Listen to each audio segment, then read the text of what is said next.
Hi everyone, my name is Grace. I graduated high school this year with my IB Diploma. I got a final grade of 40 out of 45. And so today I wrote down a list of tips that actually help save my grades and help me survive these 2 years of IB. So without further ado, let's get right into it.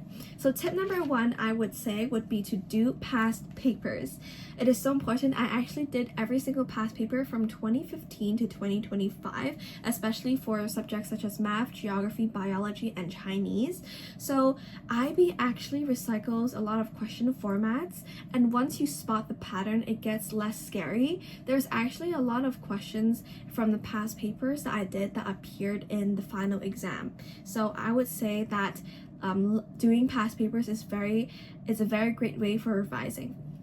My favorite IB resources would be Save My Exams. There's also this YouTube channel called Serious Revision that includes topics such as physics, chemistry, maths, biology. It's very helpful. I really like watching these videos to help me revise, and also IB Docs includes a lot of past papers. Number 2, I'm going to share with you my favorite study tactics, which is active recall. I love using flashcards and also rewriting my notes. So for example, I would handwrite my notes. I think handwriting my notes is actually a great way for me to memorize information much quicker. And also, I think that the best time to memorize would definitely be early in the morning, for example, as soon as you wake up, and also right before you go to bed. I would copy down my notes, for example, from PowerPoints given by the teacher or from online resources such as Save My Exams and Serious Revision. And then as soon as I familiarize myself with these notes, I'm going to try to teach it to my sibling. So I actually think that trying to teach other people is a powerful way to learn because it forces your brain to retrieve, organize, and simplify information. So if you don't have a sibling you can teach, I would say you can just try to visualize and pretend you're talking to someone, like pretend you're a teacher and you're trying to teach someone the topic you're learning. Also, when I'm memorizing my notes, I would speak out loud and also walk around my room. I think saying your notes out loud is very effective because it triggers the production effect, which uses both sight and sound to lock information into your long-term memory. Also, I have a Google document where I put down all the past paper questions I did wrong on one side and then put the correct answers on the other side. I would actually try to memorize all the answers because genuinely there are a lot of questions in the final exam. Well, not a lot, but like a few questions in the final exam that appeared similarly in the past paper questions that I did. So I would say memorizing some past paper answers is a great method. So tip number 3, it is to not be afraid to bother your teachers and ask them a bunch of questions.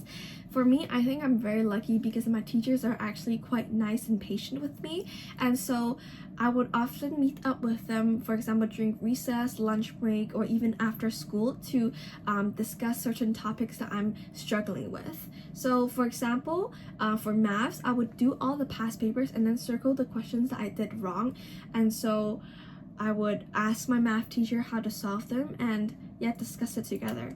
Just email your teachers nicely. Maybe you can provide them a few time slots for them to choose from, and I'm sure if you ask nicely, they will be willing to help you. So tip number 4, don't be arrogant. I cannot stress this enough. Your IB predicted grade can be very different from your IB final grade. So I've seen a few classmates at my school who actually got predicted quite a good score, for example, maybe even 44 or 45. And low-key, they got so proud that they didn't take their studies seriously enough. And eventually at the end, they didn't even get a 40 in their final results. So genuinely, if you get predicted like a 44, don't be arrogant. Don't go around thinking, oh, I barely studied and I got a 44. IB is so easy. Just final grade could either be like a 1 to 2 point difference, or it could actually be like a 7-point difference. It's crazy. I'm not joking. I've seen some of my classmates like actually get predicted 44 or 45 and ending up getting like a 38.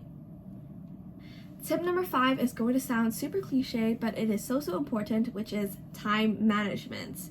So at the beginning of IB, we actually had some graduates come back to give us some advice, and what they recommended was for the first term, like first first year, first semester, try your best to finish all the CAS activities, or you can leave at least 1 to 2 CAS activities for the second year, but try your best to complete most of your CAS activities in the first semester.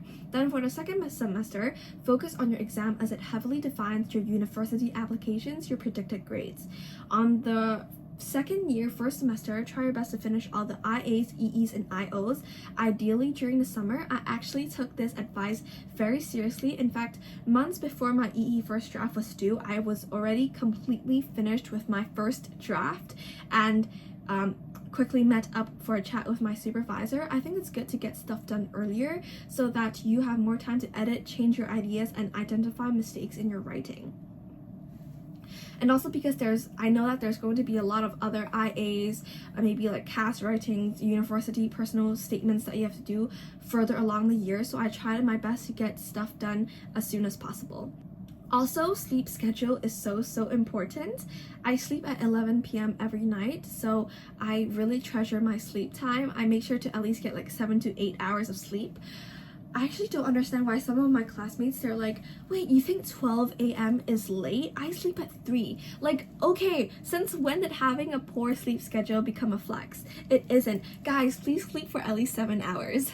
Honestly, a lack of sleep, like staying up late, is linked to a higher risk of depression and also other mental health conditions. And also, your brain does not retain information when you're exhausted. For my IAs, I make sure to submit them at least 2 days before the deadline because I will not allow myself to rush at the very last minute. Tip number 6 is to have a good work-life balance. So for example, in your free time, you could go listening to music, reading a book, painting, etc. Anything that is not school related. Just have a bit of a free time for yourself. Personally, around 3 weeks before my final exam, I actually went busking with my friends at a mall, and then 2 weeks before my exam, I participated in a student film project. So genuinely, as long as you have good time management, you can have free time to do other stuff that you want. Tip number 7 is how to deal with procrastination. So I'm sure everyone has experienced days where you just don't feel like working, you don't want to do anything at all, you don't want to write your IAs. I would recommend, even if you don't feel motivated on that day, just open your Google Docs, write maybe at least like 1 to 2 sentences, or maybe even better, like 1 short paragraph. It could be the shittiest thing you've ever written, but at least you made a tiny bit of progress. And so you can do that every single day, so that at the very end of the day, like maybe like 2 days before the final deadline, you open your Google Docs and at least you already have some stuff written out and it's not like a blank page.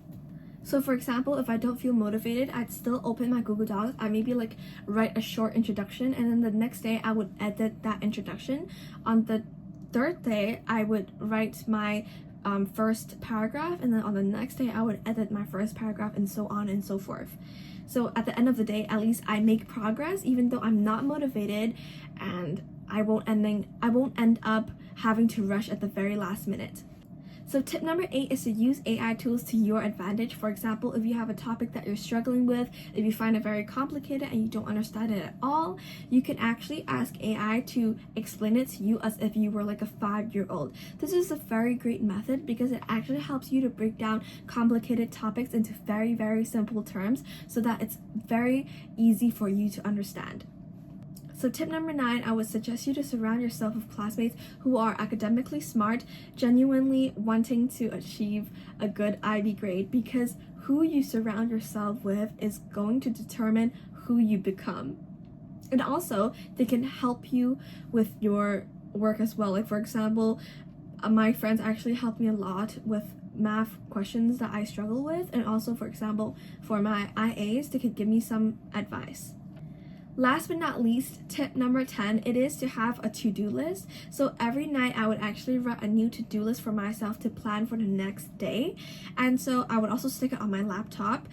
I'd make sure I tick off all the boxes. So for example, it's going to be like, do 1 biology past paper, write 1 CAS reflection, etc. And so it really helps me, give me a sense of direction as to what I have to do each day.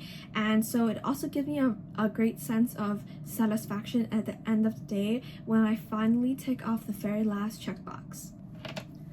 So I think that's it. These are the 10 tips that I have for you. One final thing that I want to mention is that there are a lot of misconception about IB being very, very difficult. I think there's a lot of people who exaggerate about how hard IB is and saying that it's like the worst thing in the world, which I genuinely don't think that is true. I think it really depends on you as a person and like how you manage your time, your work ethic, how you balance your life, etc. because the experience is going to be very different for everyone. Personally, IB wasn't particularly that hard for me. It was actually quite manageable. I was able to spend free time doing like buskings, performing, hanging out with my friends, just having free time to do what I want. If you want a more detailed tips on specific subjects, please comment down below and I'll make a part 2. And so if this video helped you, please remember to like and subscribe. It really helps. Thank you so much for watching and I'll see you on my next video. Bye!